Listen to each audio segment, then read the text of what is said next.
Well, thank you very much, Mitch. It is, there's a lot of talk about disappointments and things we haven't gotten done. We're going to get a lot of them done, I might add. But this is something we did get done, and it's of enormous consequence to the country. One of the reasons I put Mitch Landrieu in charge of implementing the infrastructure bill is because he gets it. He's a former mayor who knows that the real measure of success is not, did we score some partisan points? It's, did we fix the problem? Did we fix the problem?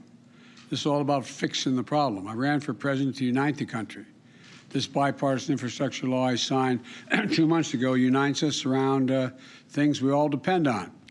Whether you're in rural Kentucky or downtown Philadelphia, you should be able to turn on a faucet and drink clean water. Students should be able to get the internet if they need it to do their homework at home instead of having to drive to a fast food parking lot. People need good jobs. Mitch has told me about the man he met in Jackson, Mississippi, who told him, quote, "I don't mind working 3 jobs. I just don't want one paycheck across all 3 jobs." You know, we've heard it said, talent is equally distributed, but opportunity is not. When we invest in infrastructure, we're really investing in opportunity. These are investments that will build a better America. Sounds like hyperbole, but it's real. So today I want to talk about the progress we've made in 2 months since I signed the bill into law and to make a big announcement as well. Here's some of what we've done so far. The Department of Transportation has released nearly $53 billion to states to modernize highways. So you have to leave 30 minutes earlier to get to work just because of a traffic jam. That's going to be fixed. We've announced more than $240 million in grants to improve ports in 19 states to speed up and strengthen our supply chains, lower cost, and get you the things you need more quickly. We've announced $3 billion for over 3,000 airports around the country to make them more modern, safe, and sustainable. And we're kicking off the largest investment in affordable, reliable, high-speed internet in our nation's history, $65 billion to get to every corner of our country connected, urban, rural, and suburban. Our infrastructure work also protects health, cleans up the environment, and helps us fight climate change. Across this country, people have been struck, and they've been struck by all the changes that are needed. They're stuck, they're angry, they're sickened by the broken water and sewer systems, polluted water from the faucets, raw sewage in their backyards. I want you to know, I see you, I hear you, we understand. And I've seen and we've understand the damage done in places like Flint, Michigan, and Jackson, Mississippi. So we've already announced over $7 billion in clean water funding to states so they can fix and upgrade their aging water systems and sewer systems. It's going to take some time, but the money's there and they're getting the money. Our children deserve no less. We've also released an action plan to replace all of our nation's lead pipes in the next decade. This is the United States of America, for God's sake. Everyone in this country should be able to turn on the faucet and drink clean water. And it's time to get back to the business of cleaning up the hazardous waste sites that poison our land and water and have stricken entire communities, and getting back to holding polluters accountable to keep that pollution from happening in the first place. The Environmental Protection Agency has announced $1 billion to clean up 49 Superfund sites in 24 states. We're talking about cleaning up rivers in Ohio, chemical plants and sites in Florida, polluted lakes in Michigan, and many more. This is long overdue, and we have to stick with it. The Department of Interior is launching a program to cap and plug orphaned oil and gas wells that are spewing methane into the air and are dangerous. Many of these wells are in southwestern Pennsylvania and eastern Ohio, but there are hundreds of thousands of them all across the nation. Capping them is going to create quality jobs. Just as it took to dig the well, union jobs to close the well, to keep it safe. One of the ways we're going to reach my goal of 100% carbon pollution-free electricity by 2035 is with wind energy. I visited one of the renewable energy labs in Colorado about a month ago, and saw technologies being developed there. And just this week, the Department of Interior also announced the largest ever offshore wind lease sale, which could generate enough clean energy to power nearly 2 million homes and create thousands of jobs in manufacturing, construction, operations, and maintenance. It's just the beginning. Jobs that can't be outsourced. We've also seen the impact of extreme weather, taking down transmission lines, leaving cities and communities dark for weeks.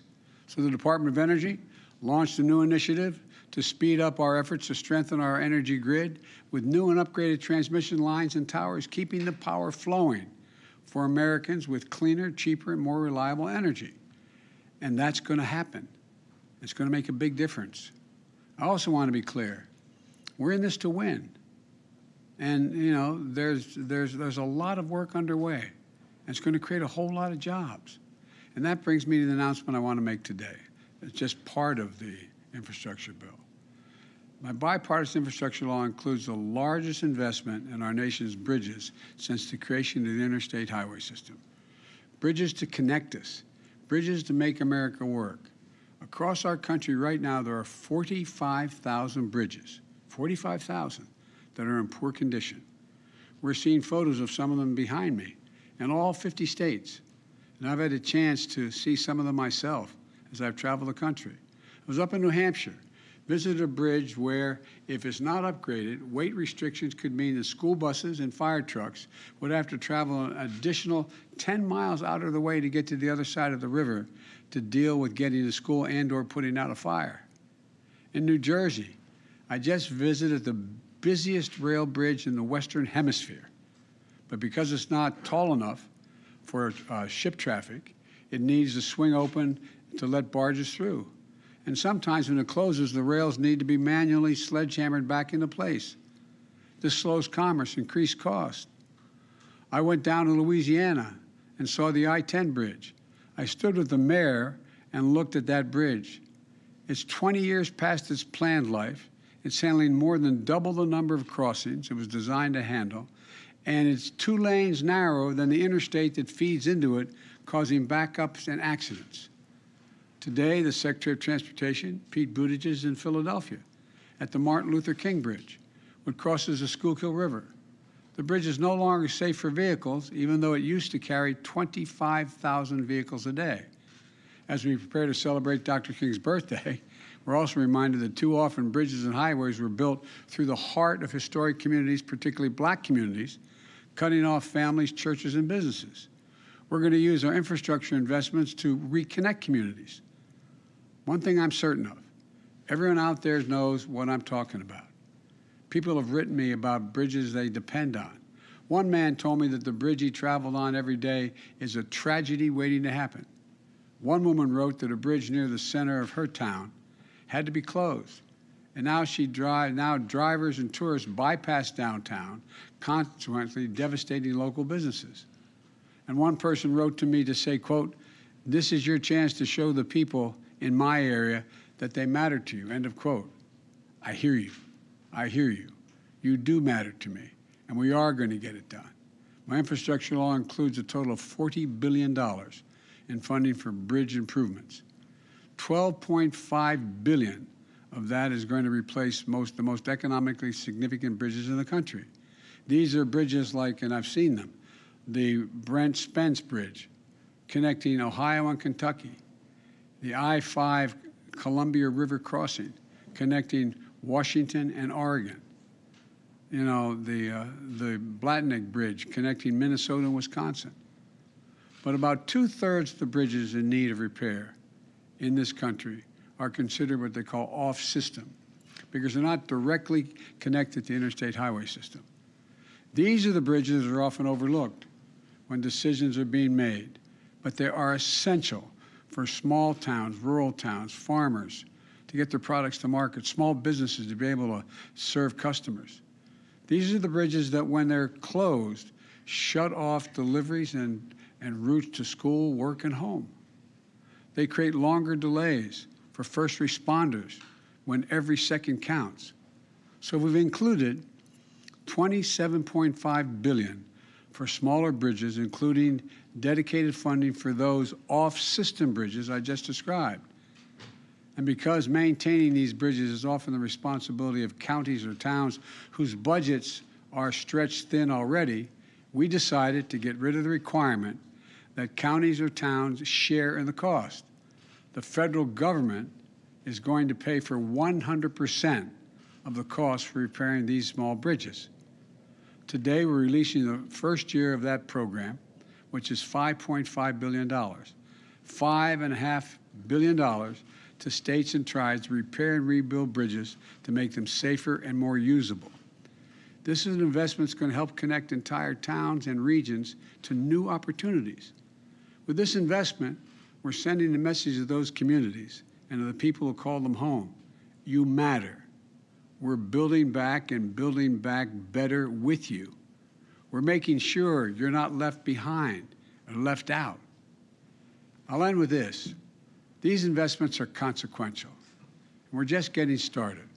We're building back better than ever before. Clean water for every American. We've never done that before. Now we're going to do it. High-speed internet for every American. We've never done that before. Now we are. Connecting forgotten communities, capping wells that are dangerous, strengthening our power grid to make it more resilient to extreme weather changes. These are investments our country has never fully made. Now we are. You know, and we've arrived at this by a bipartisan agreement. There's nothing beyond our capacity when we work together. When we get this done, we'll get back to beating the world again. We've once again been #1 in the world instead of where we sit now at number 13 in terms of the quality of our infrastructure. And that's going to mean more jobs, good-paying jobs, safer communities, lower cost. We can do this. This is what a better America is going to look like. I want to thank you all for listening, and we got a lot of work to do. And the reason I asked Mitch to do this is because he knows how to get things done. I want every penny watched how this is spent. Just like when I did the Recovery Act in the last administration. It matters. It matters. So thank you all very much. Appreciate it.